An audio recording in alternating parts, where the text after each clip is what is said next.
Bueno, ayer de mañana en Arriba Gente informábamos sobre varias instancias que tenían que ver con el pasado reciente, con la búsqueda de detenidos desaparecidos y causas judiciales que tienen a varios militares declarando en los juzgados de nuestro país. A propósito de esto, les contamos que, y ayer les informábamos que el fiscal especializado en materia de derechos humanos, Ricardo Percivale, que ayer estaba haciendo o estaba interviniendo en el batallón de artillería antiaérea número 1 en Canelones, había pedido la conducción de 4 militares en 33 en el marco de una causa que investiga torturas de militares a militantes de la Unión de Juventudes Comunistas. Esto en el año 1975. También en el marco de varias causas ha sido solicitada la extradición del militar uruguayo detenido en Chile, Wellington Sarli. Y por otro lado, ayer estaban citados a declarar en los juzgados de la calle Uruguay, aquí en Montevideo, denunciados por torturas en La Tablada durante la dictadura. De hecho, estaban citados 4 militares, de los que concurrió tan solo uno de ellos. Para hablar de todos estos temas, es que hemos invitado esta mañana al abogado Pablo Chargoña, del equipo jurídico del Observatorio Luz y Barbur. Pablo, buen día. Gracias por acompañarnos. Muchas gracias por la invitación. Bueno, a propósito de esto último que decía, ayer aquí en la calle Uruguay estaban citados 4 militares por el caso de la denuncia de La Tablada, de torturas en La Tablada, de los cuales concurrió solamente uno. Concurrió uno de los agentes represores, Uyertoven, alias Ulises. La Tablada, para situarlo, fue un centro de Ocoa, lo que yo llamo la Gestapo de la dictadura uruguaya, para que la gente tenga idea de cómo operaba ese aparato. Fue un lugar siniestro de tortura, de abusos sexuales y de desapariciones, sobre todo a partir del año 77, donde opera como sede el Ocoa ahí. ¿Por qué lo sabemos? Porque los sobrevivientes lo han denunciado. Lo vienen denunciando desde hace mucho tiempo, de la salida de la dictadura. Lo sabemos también porque hay información de fuente militar. Ocurrió un episodio de un secuestro de un empresario, un secuestro extorsivo de los que también ocurrían en la dictadura, y fue a parar a ese lugar, lo que produjo un conflicto interno, y uno de los 3 de los represores terminaron siendo sancionados por el resto de sus camaradas de armas. Y en esa documentación militar, que está en conocimiento de la Presidencia de la República y de la Justicia, se señala claramente que ahí era la sede del Ocoa. De ahí desaparecieron Ortiz, Paita, Miguel Mato y otros compañeros. Y de hecho se pensaba que podía haber enterramientos en La Tablada, ¿no? Y se sigue Hicieron pensando, reformas hace poco donde se sospechó que podía haber algún tipo de enterramiento. Sí, este es un centro de represión, además con la característica de clandestino, entre comillas, digamos. No era un cuartel, y cuando los familiares, de hecho, iban a buscar a sus familiares desaparecidos, les decían que ahí no había nadie, en el lugar donde estaban siendo torturados, ¿no? Que era un lugar de reparaciones de maquinaria, de modo tal de que a todas luces era un ámbito secreto, reservado, por supuesto. La impunidad tiene eso de invisibilidad, de secreto y de mentira. La idea es que tiene que investigarse. Si hay cuerpos enterrados o no en el predio de La Tablada, no lo sabemos, naturalmente, pero que tiene que investigarse. Cae de Maduro porque efectivamente allí operaba el centro más intenso de represión de los opositores a la dictadura. Hay una medida cautelar de no innovar dispuesta por uno de los juzgados que tienen a cargo los casos de La Tablada, porque son varios casos en realidad. No innovar es no tocar, para preservar el lugar, de modo tal de esclarecer el crimen que se está investigando y eventualmente dar con el cuerpo de las víctimas. Hace poco algunos vecinos registraron algunos movimientos de tierra que no se sabe qué sentido tienen, pero que claramente implican un desacato, una desobediencia, exactamente, una desobediencia a la orden judicial.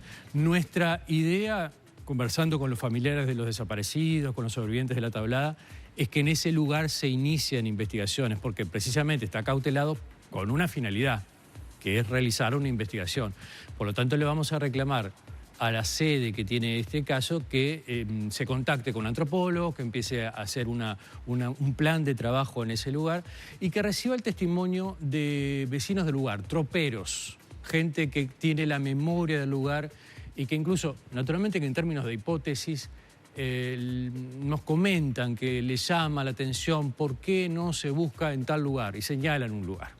Unos puentes, un puente viejo, una cantera rellenada misteriosamente. Es decir, algunos aportes naturalmente que en términos hipotéticos, desde luego, pero que requieren que la justicia se haga cargo de esa información y dirija un plan de relevamiento del lugar para dar con el cuerpo de los detenidos desaparecidos, Pablo, si estuvieran ahí. ¿Cuál fue el argumento de las defensas, si es que las hubo ayer, de aquellos que no concurrieron al juzgado tal como estaban citados? Habitualmente los represores hacen lo siguiente, le piden a la justicia que clausuren todas estas denuncias porque argumentan que la acción penal prescribió por el transcurso del tiempo. Intentan guarecerse con el transcurso del tiempo, lo mismo que hicieron los nazis en Alemania en la década de 60, lo mismo que hizo Pinochet, lo mismo que hizo Videla, lo mismo que hacen todos los que cometen graves violaciones a los derechos humanos cuando encuentran que existe la posibilidad de un tardío control penal, dice, bueno, el tiempo ya transcurrió. Entonces, en este caso de este siniestro personaje, así lo describen los sobrevivientes, las víctimas de sus tormentos, presentó un escrito pidiendo dos cosas. Uno, que se clausure el proceso respecto de él, se archive el expediente. Y la segunda cosa es que se suspende la audiencia hasta que se resuelva sobre este tema. La audiencia no se suspendió.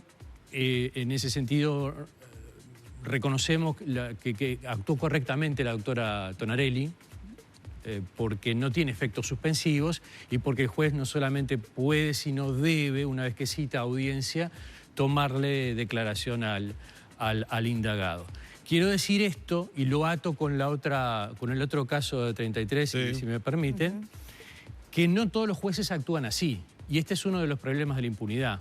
¿Cómo actúan otros jueces? Cuando se presentan estos pedidos, simplemente no abren una instancia de audiencia. No se presentan o no reciben el testimonio o las declaraciones del indagado. Simplemente reciben el escrito y mecánicamente suspenden la audiencia, por lo que queda derivada hacia mucho tiempo más adelante.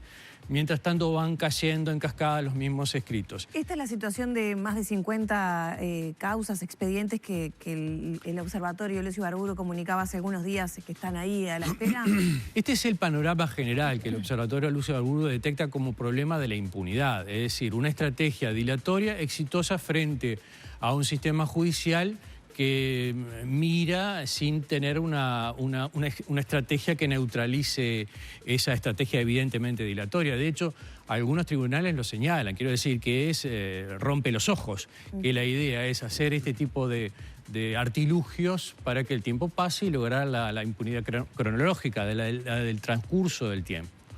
Entonces, lo que el fiscal Percivale hace, y me parece importante destacarlo porque es una crítica intrasistema de un magistrado, es quejarse de esta situación. Y lo pone en un dictamen, dice, como funcionario del sistema judicial, digamos, como funcionario representante de la Fiscalía, yo tengo el deber de reprocharle al juzgado, en este caso del caso del 33, de haber actuado de esta forma. Los citados a declarar ni siquiera se presentaban.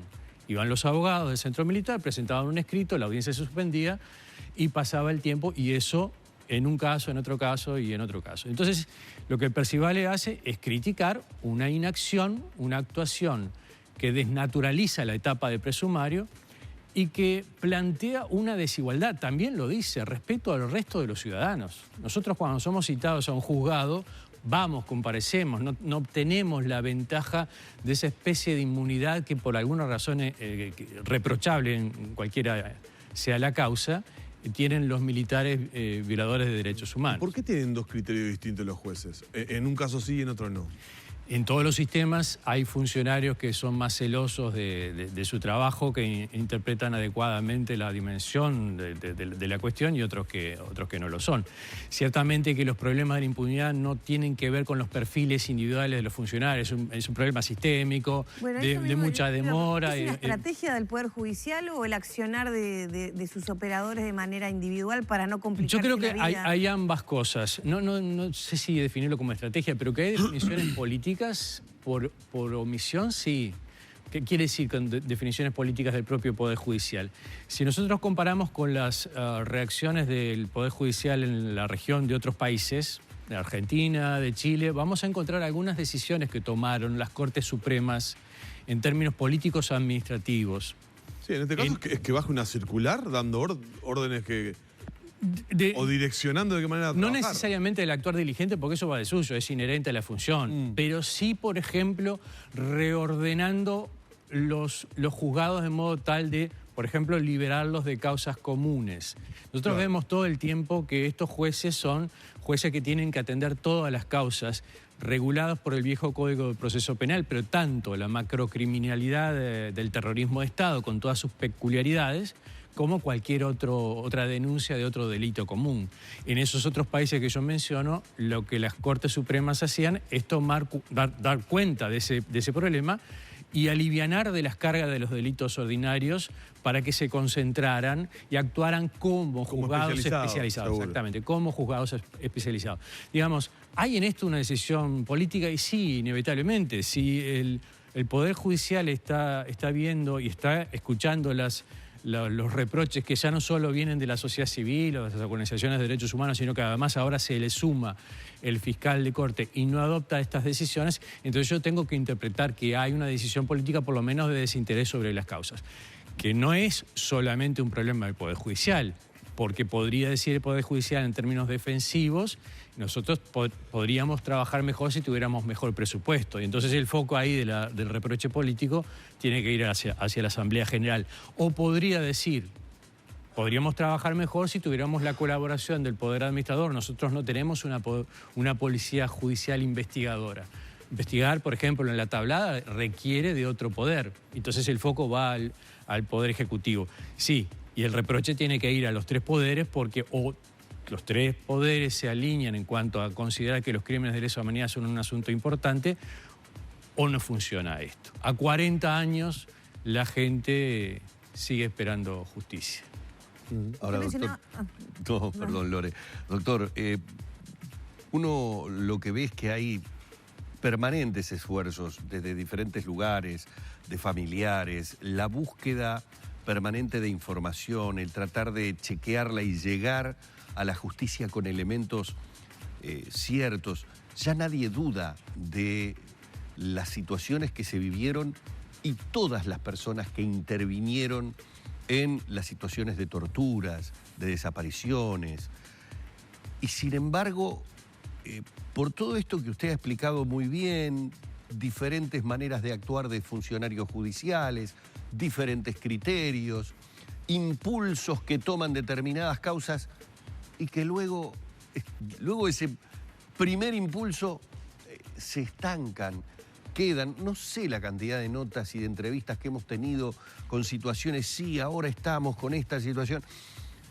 ¿Qué nos pasa? Es como que varias veces he hecho esta pregunta y nadie concretamente me responde, sí, hay un pacto, hay un acuerdo tácito de utilizar todos los artilugios y artimañas posibles para que las cuestiones que tienen que ver con los derechos humanos, con los delitos de lesa humanidad, no se aclaren nunca, no sepamos nunca de todos los responsables que tuvieran que ver con eso.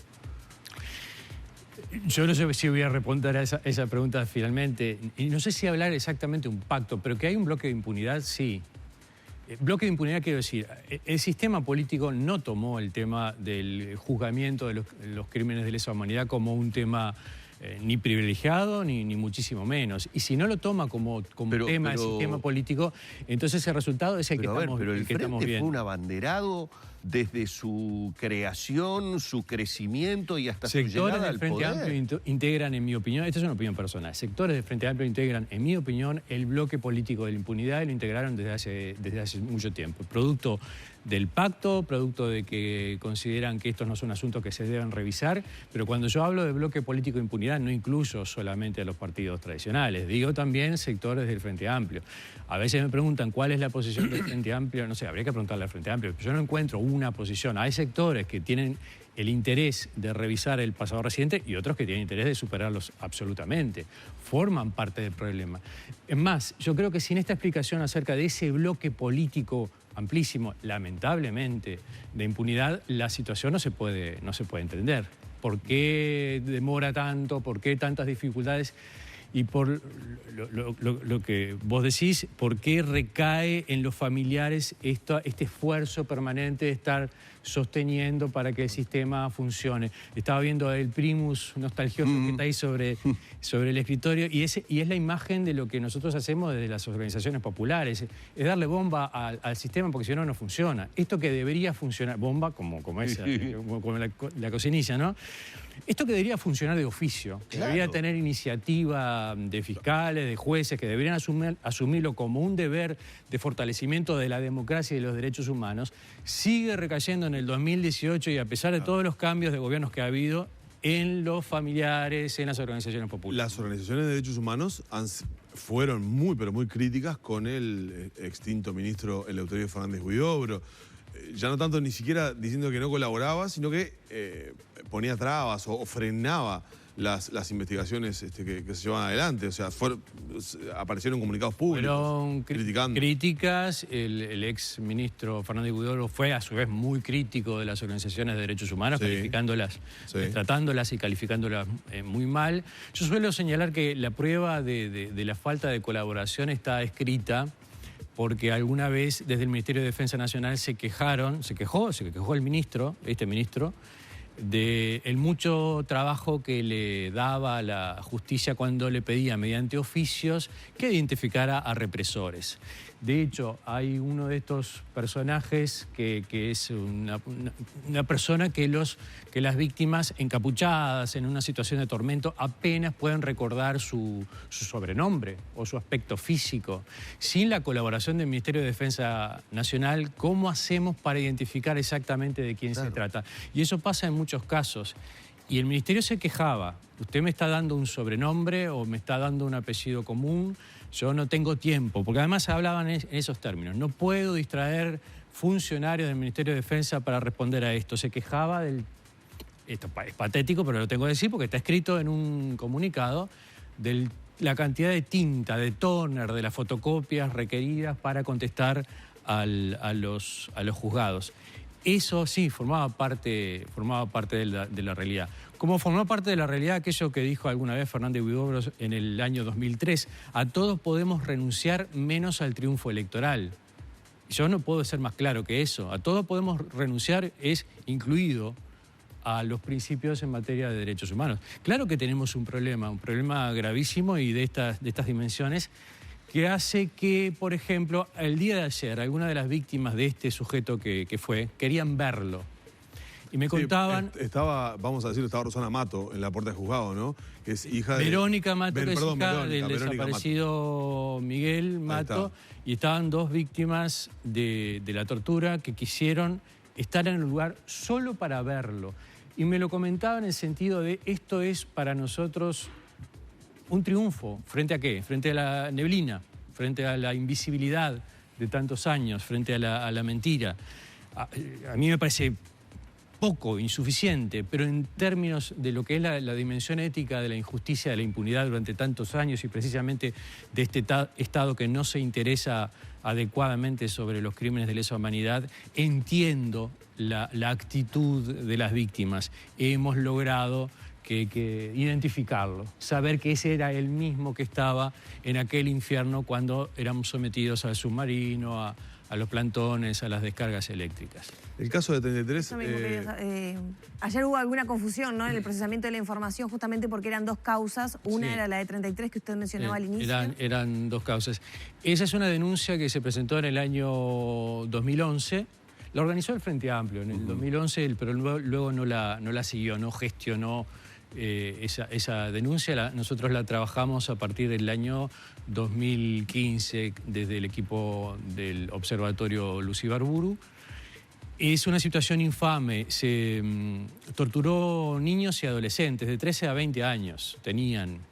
Organizaron un campamento de la Unión de Juventudes Comunistas y todos los chicos y chicas del campamento fueron a parar al cuartel de 33 donde fueron torturados. Están identificados sus torturadores y sus abusadores. Fueron víctimas, como lo cuenta el periodista Mauricio Almada en el libro Crónica de una infamia, de la tortura y de una empresa de propaganda difamatoria sobre ellos, acusándolos de conductas libertinas, de que el campamento no era un campamento, sino un lugar de libertinaje sexual. Eso les destrozó la vida, porque hay que pensar en chicos y chicas de 15, 18, 20 años, una pequeña ciudad de 33, donde los propios torturadores eran sus vecinos. Conocían por las voces profesores del liceo, algún médico que estaba allí. Denuncian en ese expediente que les extrajeron muelas o dientes sanos y sin anestesia. Denuncian abusos y violaciones, innecesarios tactos genitales que para formar parte del operativo infame de acusarlos de estas conductas detestables. Haberles aplicado penicilina, pretextando enfermedades sifilíticas, y alguna de estas chicas ni siquiera había tenido su iniciación sexual. Hace 2 semanas atrás, una de estas personas, que hoy tiene casi 60 años, me decía que había ido a ese campamento porque tenía 15 años, pero que su hermana mayor de 18 le decía: no te metas en política. Es por eso que fue y terminó siendo abusada y torturada en el cuartel de 33. Ese fue su crimen, digamos. Y me contaba, y esto me importa porque me parece muy impactante, esta compañera es psicóloga, entonces pudo hacer una reflexión que de repente es difícil de hacer, que las secuelas se transmiten a las nuevas generaciones, a sus propios hijos, que rechazan el involucramiento político, claro, que temen a las cuestiones sociales, o que tienen una actitud de retraimiento, y lo planteaba como una secuela que no quedaba solamente en su generación, sino en las de sus hijos. Yo hace un tiempo atrás hice una entrevista con Liliana Pertuis, que fue una de las denunciantes, de hecho, sí.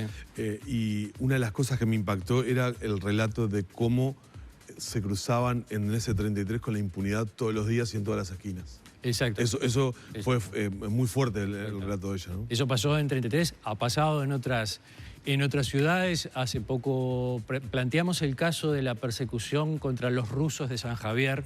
Hay una película que se titula El pueblo de las caras sospechosamente rusas. También fue otra gestión nefasta, llena de mentiras, donde se perseguía a los descendientes de rusos por su condición de descendientes de rusos. Por lo tanto, en mi opinión, se trataron de crímenes de lesa humanidad con algunos rasgos propios del genocidio, de la persecución de un grupo nacional. Y ahí pasa lo mismo, y en Fraiventos pasa lo mismo. Víctimas y victimarios se cruzan y saben unos de lo que hicieron los otros en condición de víctima y victimario. Y las víctimas, en la medida que la impunidad lo provocó, están viendo que sus atormentadores, sus torturadores se reciclaron. Y tienen prestigiosas vidas de dirigentes del fútbol, de dirigentes políticos, de periodistas, de profesionales de la medicina. Y ellos, las víctimas, saben que en aquella época los torturaron.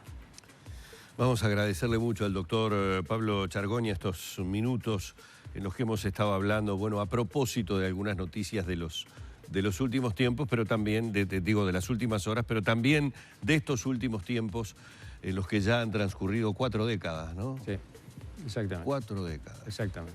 Por lo tanto, el Poder Judicial tiene que saber que cuando no da una respuesta, está extendiendo el tormento que significa la víctima sin protección de los tribunales. Eso es grave. Muchísimas gracias, doctor. Un placer. Gracias a ustedes. Muy bien.